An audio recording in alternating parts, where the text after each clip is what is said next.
Halo teman-teman semua, berjumpa lagi masih di Scholarship Talk Show, tapi kali ini saya sendiri saja.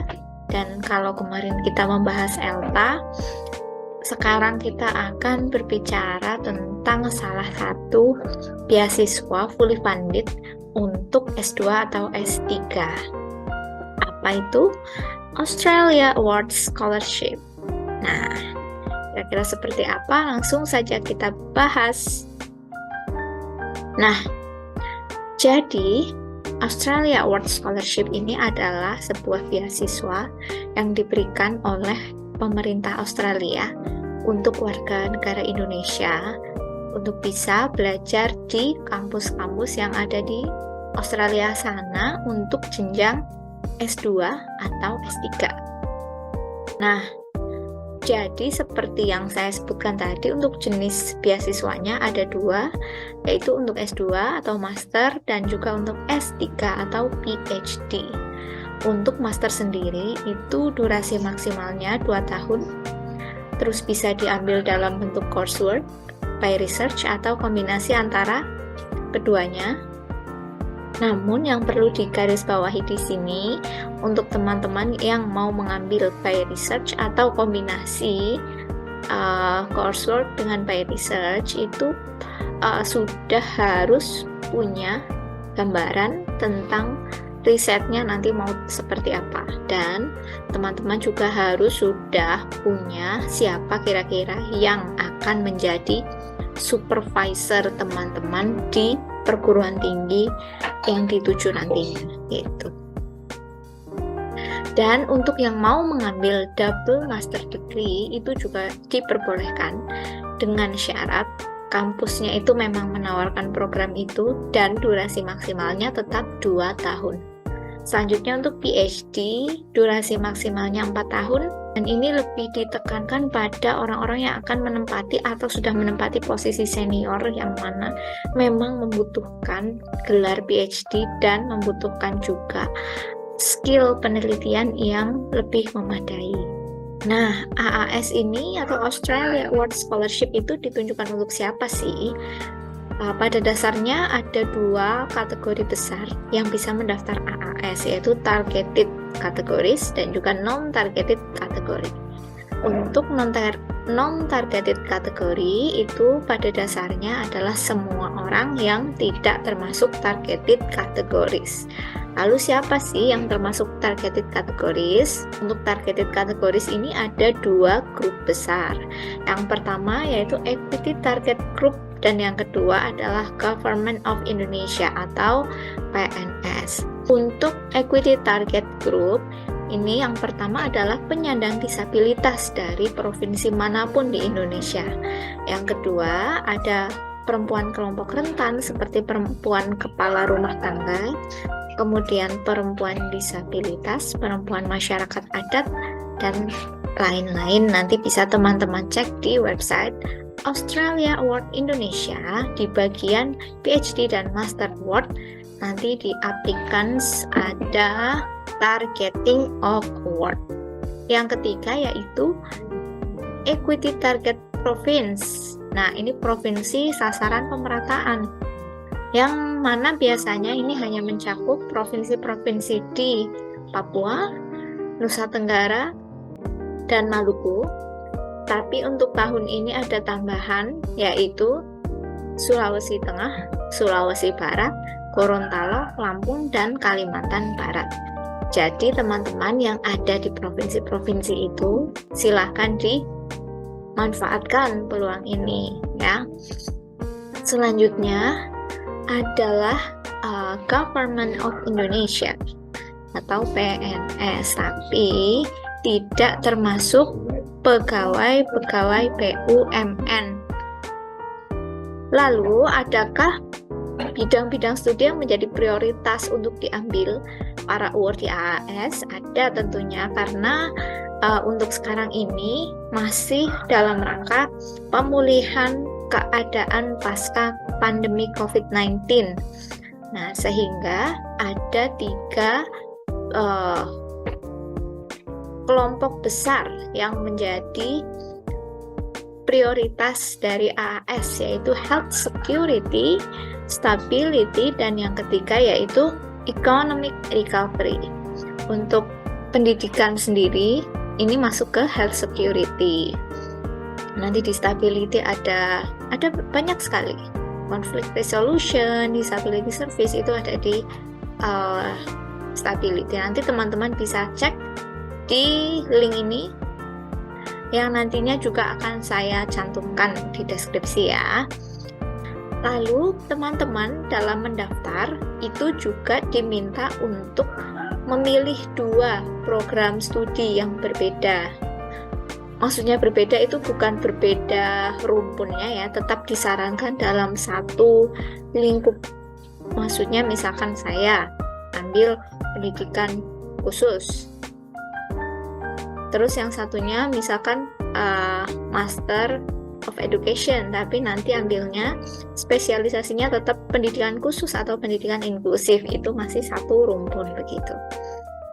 Biasanya hanya berbeda nama.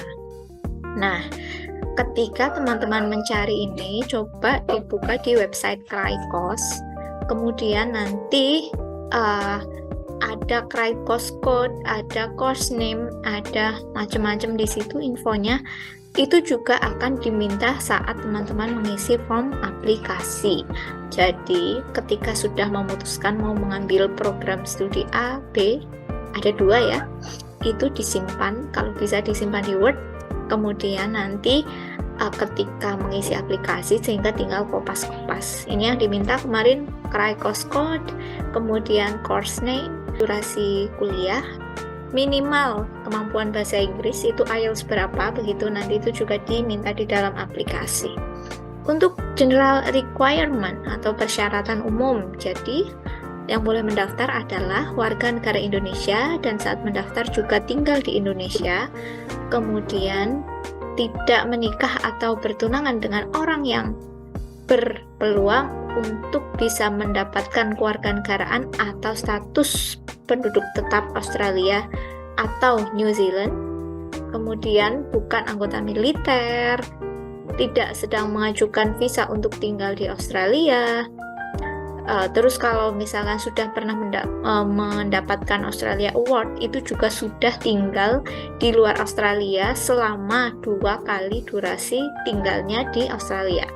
Jadi kalau misalkan sudah mendapat Australia Award untuk S2 selama 2 tahun, berarti sudah harus tinggal di luar Australia selama 4 tahun. Memenuhi semua kriteria khusus yang ditetapkan oleh pihak-pihak terkait, mengisi semua pertanyaan dalam form aplikasi, dan bersedia untuk mengikuti pelaksanaan pre-departure training yang dilakukan secara full-time.